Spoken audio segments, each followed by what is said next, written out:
Dahil sa atin, sa Diyos tayo aasa. At hindi naman tayo pababayaan ng Diyos. Tsaka, ako nahihiya ako makipag-agawan sa isang bagay na hindi ko naman pinaghirapan. Hindi niya po, yung ibang tao kakapal ng mukha. Walang ginawa, makikipag-agawan. Sorry ulit.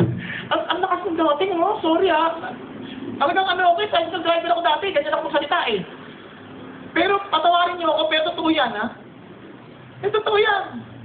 Kaya nga sinasabi ko ito lagi, kayo, mag-aasawa kayo, tiyakin naman ninyo, kaya nyo ng buhayin ng pamilya ninyo, dahil alam ninyo, yan ang dinadala sa inyo ng Panginoong Diyos.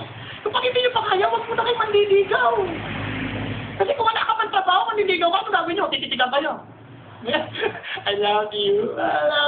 Alam ko, pag wala ka nakakain, tusukin mo ng tinidor yan. Gutom ako.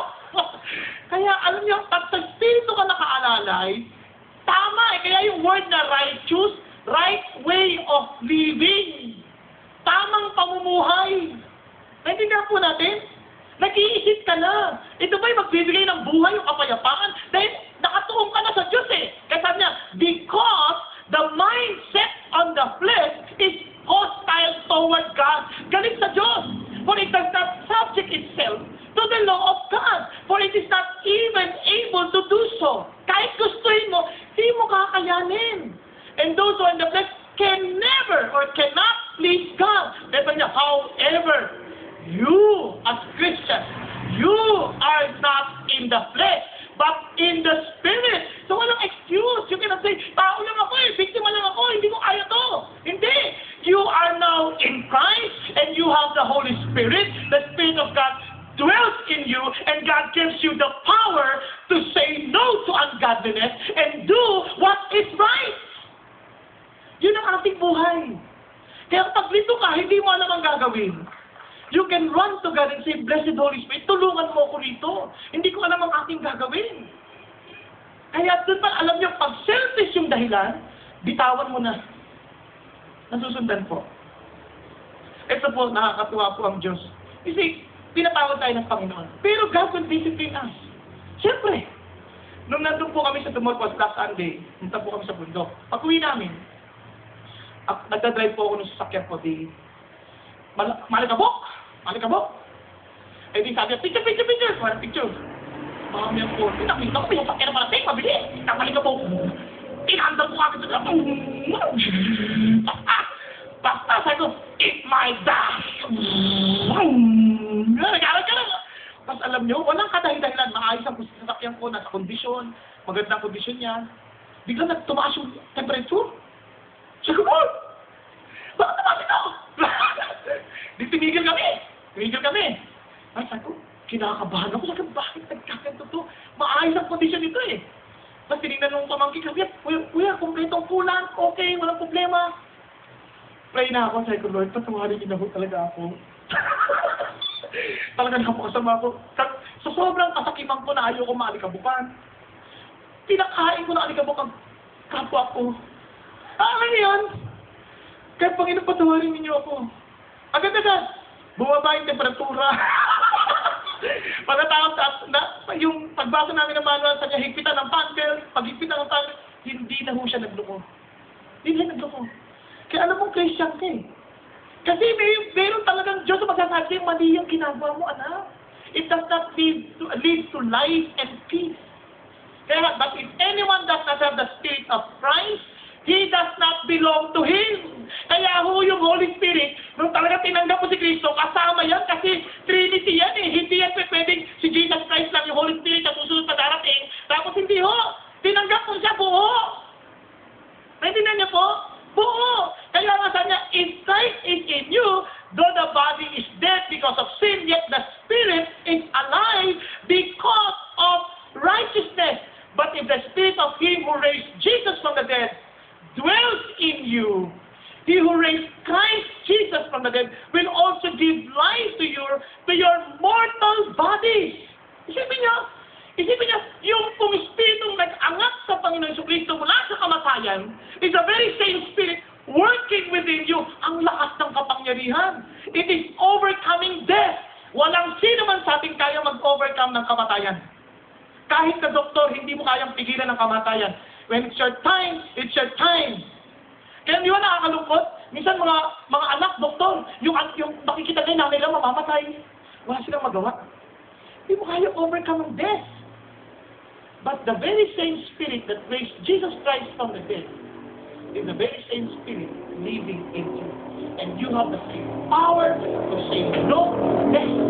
Ito yung mga same life, yung mga characteristic na nagdudulot ng kamatayan. Mga kasalanan. Sabi niya ang Panginoon, kaya mo sabihin hindi. Kaya wala ho silang kapangyarihan sa atin. Hindi natin sabihin, alipin tayo ng kasalanan. Totoo na mayroon yung katawan natin kasalanan, pero hindi na tayo alipin. Pinalaya na tayo ng Diyos sa magitan ng Kanyang Espiritu. Nasusundan po?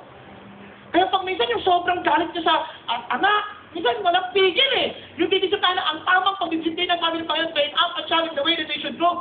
Yung tamang disiplina ng Panginoon, yung may usap, mayroong pong pagpapalo, pero hindi ho kamay, kundi may patpat. Naisip mo, kukontuloy mo, hindi ka nagagalit dahil, mamamalo dahil galit ka. Namamalo ka dahil yun ang nararapat. Kaya maraming magulang, hindi na nag-iisip, hindi yung nagtatanong sa Espiritu. Biglang, agad, isa na lang! Inulit pa ulit, isa pa! Inulit na lang, sinasabi ko na sa'yo! Pag-ulit na kawawa yung bata!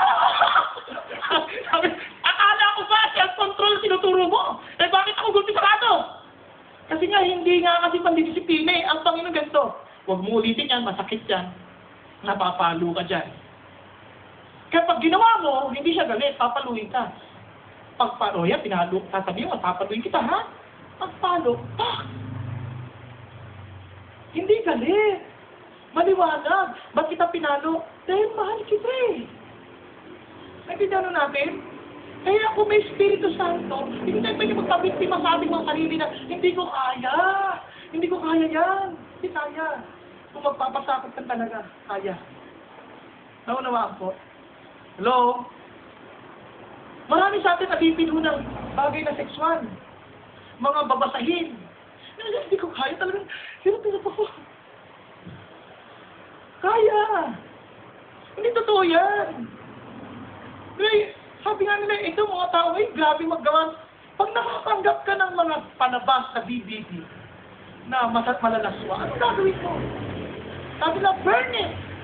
Oh, ingat ka, dalawang ibig sabihin ng burn. Yung burn ay multiply, o burn na sunugin. Huwag mo nang patagalin, sunugin mo na. Pag hindi mo sa internet, pagdalin mo na. Kasi yung Espiritu sasabi sa'yo, wag na, wag. Nararamdaman niyo yun? Kaya do not quench the Spirit. Wag. Pero iba, pinipilit. Kaya pagkatapos, lugmot na lungkot. Ba't ka nagawa ito? Huwag ka mag-alala. God will discipline you. Bubulakin ka niya. Gusto mo? Palagay ko naman, magbabago ka ng isip. Of course, God is not as cruel as I am. Pero isang bagay lang. We have the power to say no. Nasusundan. Kaya. Minsan tayo sa mga tao, yung mga tao ayaw natin pansinin. Pero God is telling us, kaya mo pansinin. Hindi, the first one. Naunawaan po natin. May mga tao din natin kaya patawarin. Sabi na, Lord, patawarin mo. As I have forgiven you. Hirap! Yes, mahirap! But as you allow yourself to be controlled by the Holy Spirit, kaya.